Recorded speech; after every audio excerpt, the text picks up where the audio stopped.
there working to keep every New Yorker safe. But as we saw over the last weekend, this work can extend beyond the 5 boroughs. And when it does, we are ready. Because we're ready, and we know that the challenges of modern policing require relationships to be strong. And we consistently prove that they are. On every level, local, state, and federal, we all serve the same public safety mission. And we know how vital it is that we rely on each other, especially now. Every day, we are dealing with threats that can originate anywhere and target any one of us. We know that violent criminals do not concern themselves with precinct borders, jurisdictional boundaries, or state lines, and we can't be restricted by them either. So we work together, share information openly, and learn from each other. That's how we face the challenges before us, how we get better at what we do, and how we keep people safe. After all, that's why we're all here. That's the reason we became police officers and public servants. But as I'm sure every law enforcement agency would agree, nothing in our profession is accomplished alone. It takes many dedicated people from both the public and private sectors, working in those close partnerships to get things done. The 2 cases we're going to talk about today are perfect examples of this. So it's important that we take this opportunity to recognize all those who made these recent arrests possible. Every member of the NYPD, from SRG, CRC, NCOs, and all of our patrol and investigative resources, and high praise to the Detective Bureau, who worked tirelessly to search for these violent offenders. Chief of the Metropolitan Police Department, Robert Conti, who has been an invaluable partner of the NYPD in this and many other endeavors. John DeVito, the special agent in charge of the ATF's New York Field Division, who was with us on this from the very beginning and every step of the way. And our colleagues and friends from the FBI, who provided additional resources which were key to these investigations. We also need to thank the United States Secret Service, who helped us track the MoMA stabbing subject to the Philadelphia area, and Commissioner Danielle Outlaw and everyone at the Philadelphia Police Department for the work they did in pursuing and apprehending the subject last night.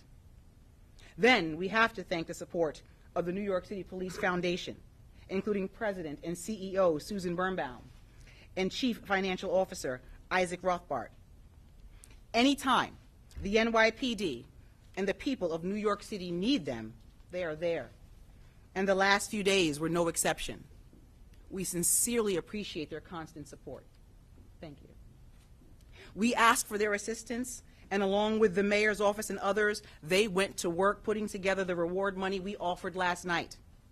The foundation has been and will continue to be a vital part of what we do, and their work has made our city safer for over 50 years. Finally, I want to speak about the absolutely instrumental part the public played in these investigations and arrests. When we held a joint conference in D.C. last night, we asked for the public's help, and the response was extraordinary. The tips we received through Crime Stoppers and other outlets led us directly to contacts, movements, locations, and a name. It was the perfect model of focused, intelligence-led policing, and highlighted the public's fundamental role in keeping us all safe. Public safety is a shared responsibility. We all have a part to play, and in these cases, everyone performed them perfectly. 2 cases, 3 cities, 5 agencies across multiple local, state, and federal jurisdictions, 48 hours of investigation, and now 2 arrests. Chief of the NYPD, Chief of Department, Chief Ken Corey, will now provide some further details on these investigations and arrests. Thank you. All right, good afternoon, everyone. In both cases that we're talking about here today, since Saturday night, the NYPD has used an all-hands-on-deck approach. Precinct neighborhood coordination officers and other patrol resources were deployed. Critical Response Command and Strategic Response Group personnel had their focus shifted. Investigators pushed the pictures of the suspect to more than 36,000 NYPD smartphones. We attempted to make contact with the population of people experiencing homelessness everywhere in New York City, which was no small feat. We informed them of the shooter that was targeting them. We urged them to go to shelters and of the services available to them. We showed them pictures of the shooter, asking them if they had interacted with him or knew who he was. Detectives were relentless in their pursuit of video, which enabled us to disseminate clear images to the public, who were ultimately instrumental in identifying the perpetrator wanted for these unspeakable crimes. The Chief of Detectives, James Essig, will now brief you on the details of these investigations. Chief Essig.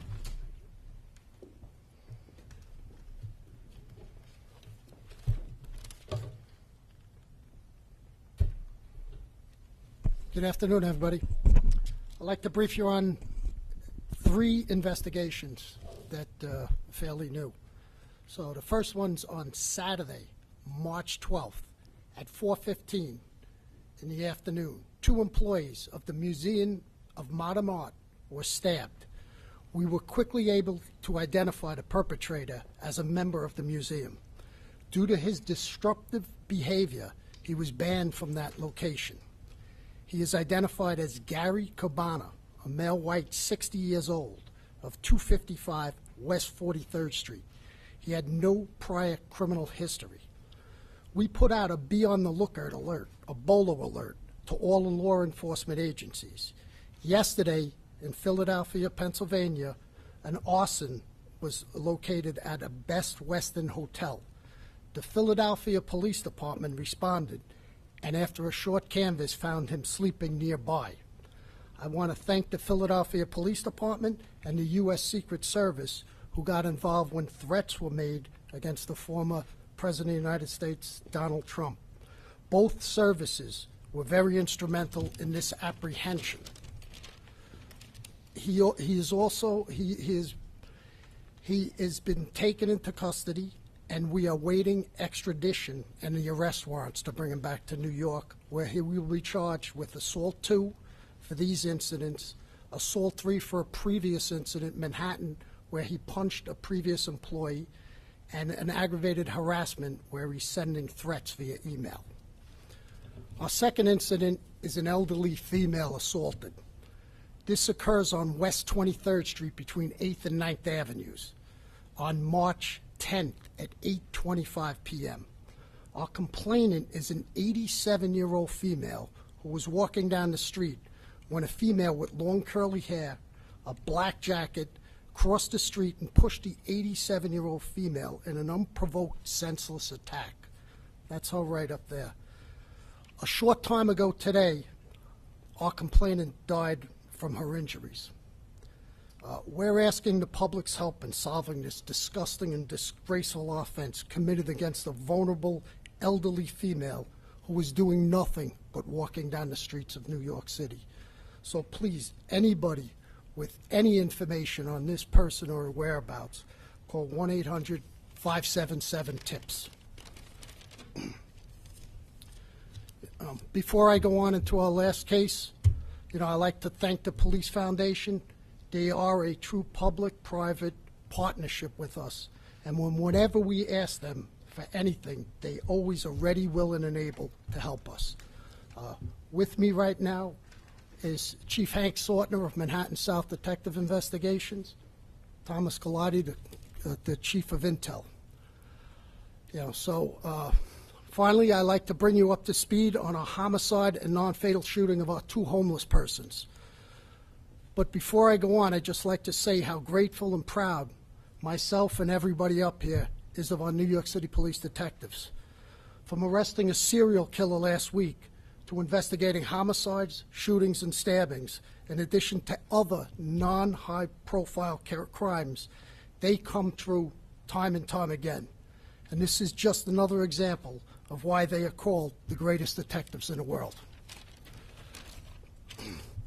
So I'll begin with the timeline of events as we know them. I want to caution everybody. We do not have anybody under arrest in New York City or for any of these incidents that occurred in New York. This is still a very, very active investigation. So in Washington, D.C., on March 3rd, March 8th, and March 9th, 3 homeless men were shot, one fatally. At 3 o'clock in the morning on Saturday, March 12th, we have our person of interest in Manhattan. At 3:30, we have a picture of him at Pennsylvania Station that you see here. At 4:30 in the morning, patrol's officers responded to a man shot at 56 King Street.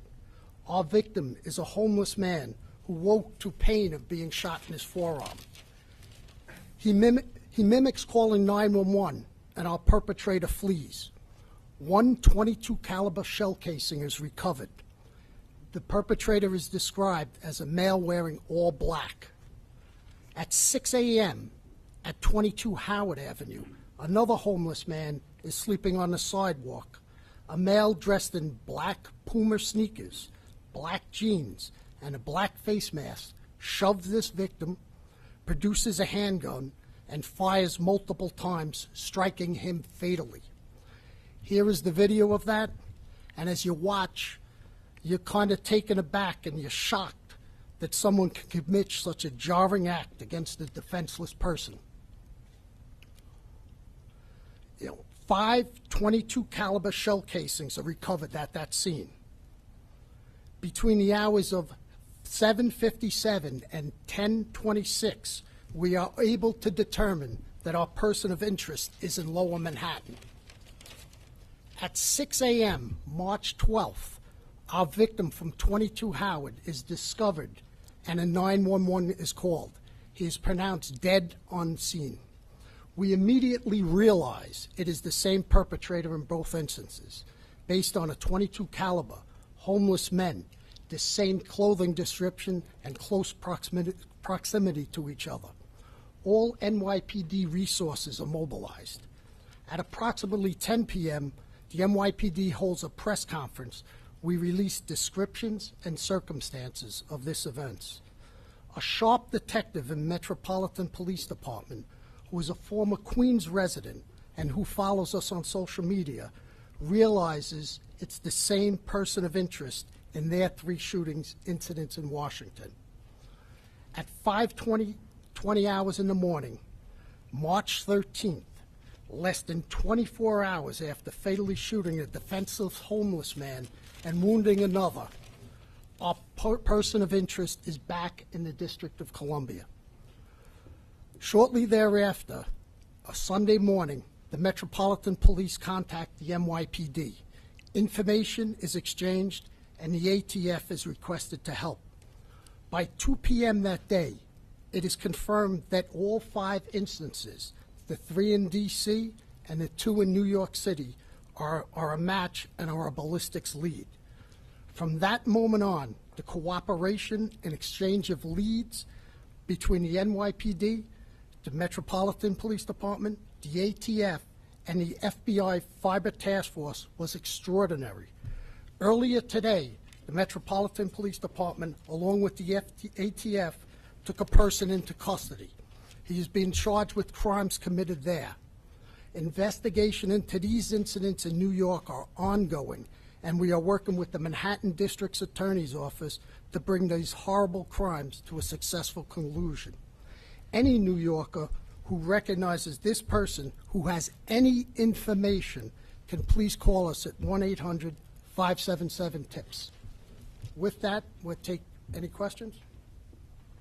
Steve, just by nature of some of the details here, are you aware of how he transported himself from D.C. to New York and back, and how this arrest was eventually effectuated in D.C.? As to how he got here, we're looking at all avenues. We suspect it's public transportation, either by train or bus. But, just by the fact he's in Penn Station at 3 in the morning. As far as how we made the arrest, extraordinary coordination and we were in contact almost immediately after our homicide at 6 o'clock. So the exchange of information between all law enforcement agencies brought this to a successful conclusion. We are still working on ours up in New York. Was it one critical tip that went into DC police, or how was the... There were multiple tips. There were few Crime Stopper tips to DC and to us that were very instrumental in this. Nicole? Chief, can you talk about whether or not this individual has a history within the NYPD criminal history or being looked at for any other crimes? Right now, the two in New York, the history in New York, he doesn't have a history in New York. He has multiple contacts with police in various states. We have all law enforcement throughout the country are looking at their cases to see if there's any matches with that. The ATF is looking through the different regions. We had a conference call with all major police chiefs throughout the country. We advised them of what we had and to be aware of this and look at their cases. Tino, you're close? Hi, congratulations, first of all, on the arrest. And secondly, who will be handling this case moving forward in DC? Will be the feds because it crosses state lines, or is that clear? The Manhattan District Attorney's Office will be handling us down here. Maybe a little back here. Obviously, the timeline. Well, we don't have enough to make an arrest. We're working with the Manhattan District Attorney. We're gathering all our evidence. This is 2 days old, 48 hours old. I'm very confident we'll get there, and when we're able to, we'll announce an arrest. Tony, Newsday. Chief, did the suspect in Washington make any statements that implicate the New York incidents? Or did he make any statement whatsoever? You know, that would be Metropolitan Police would make that. We've sent New York City police detectives down there as part of our investigation. Ashley, New York Times. Hi, Chief Epic. Likewise, congratulations. Getting this case wrapped up in 8 hours from the press conference to the arrest out of the custody in D.C. There was reporting that you all received the name of the suspect as a tip. Can you tell us whether that was a single tip or more than one tip? And if that person suggested that they had seen the photo from the press conference, or how, and if it was someone in law enforcement or a civilian? What I can say is we received Crime Stopper tips. The same Crime Stopper tip was into the District of D.C., Washington, D.C., and we vetted all our Crime Stopper tips, and this one proved to be the most fruitful. Can you tell us about the volume of tips that you received after last night's press conference? Yeah. Just since last night, we're vetting over a dozen Crime Stopper tips. Martha? What can you tell us about the motive and the gun? Well, as far as the gun, there was 22 caliber shell casings found at all scenes. Those guns? Right now, Metropolitan Police are executing search warrants down there. They haven't recovered the gun as of I know. But once we recover it, or if we recover it, there'll be workups on that gun. Rocco, Daily News. Chief, is he a drifter of sorts, and is there anything in his past or even more currently, let's say on social media, that suggests a motive, that suggests a bad encounter with a homeless person, a reason for doing this? As of right now, we haven't. We're still working through that. He has no connections to New York, as far as we can see. He's mostly a D.C. guy and other states down south. We don't have any connection to him as New York, but as the investigation continues, we might figure that out. And then the other homeless man who initially was thought to be shot, I believe, was on Sunday evening. Yes. Has that been ruled out? Yes, that's been ruled out. He succumbed to other medical conditions. Morgan? Can you confirm the suspect's identity, and what makes you guys confident that the DC shootings and the New York City shootings are connected? Is it surveillance footage? Is it tips?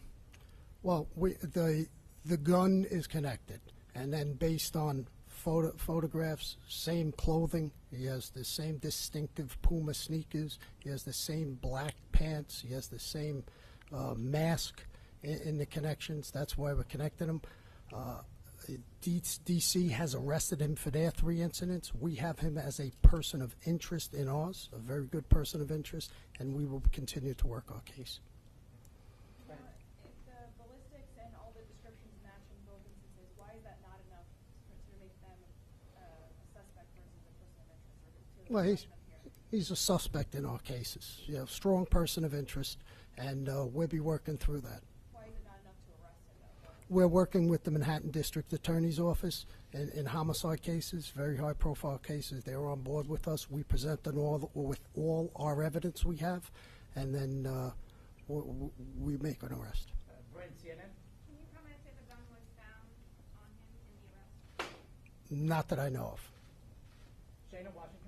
Do you have any, outside of his criminal records, do you have any insight into his background in terms of what he may have done for a living?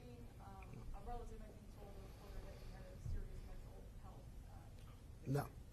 I don't have any information on that right now. Our New York City detectives who will be going down there and be part of the interview process, which we will bring into our case.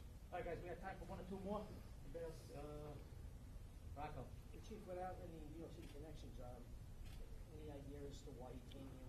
Was he seeking attention? Was it a big stage, that sort of thing? You know, I think anybody who does that, you've seen the video, just going up and indiscriminately shooting somebody sleeping defensively on a sidewalk, bothering nobody. They got some serious issues. I don't know what they are. Hopefully, when we bring him into custody, we'll find out. All right, we're going to finish up with Tina right here. Can I ask you about the 87-year-old woman? Do we know who the woman is in the photograph yet? Have you guys have details? No, that's why we are asking the public's help. That's horrific. An 87-year-old woman just walking down the street, knocked to the ground, and today, unfortunately and sadly, she succumbed to those wounds. But please, get that photo out. All right, guys. Thank you, everyone. Thank you.